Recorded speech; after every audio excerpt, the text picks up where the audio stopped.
Достом болсо, доске, сенсиз менен доскем бар, мен ополтоом бар да, доскем бар, мен жашоом бар да. Мына жерде канча бири-бириңе дос келсиң турабы? Канча деген дос бар.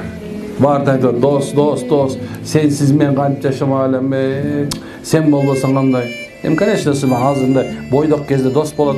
Андан кийин аял алгандан кийин сен айтат да, ким менен дос болуш керек деп турабы? Достордун баардыгы тең дос бөлүнөт турат. Кыргызда жарма дос деген бар, ээрчиме деген дос бар, ахиреттик деген дос бар. Жарма достун баары тең азыр үйлөнө электе болот. Анан ээрчиме достор колуңда бар мезгилде болот.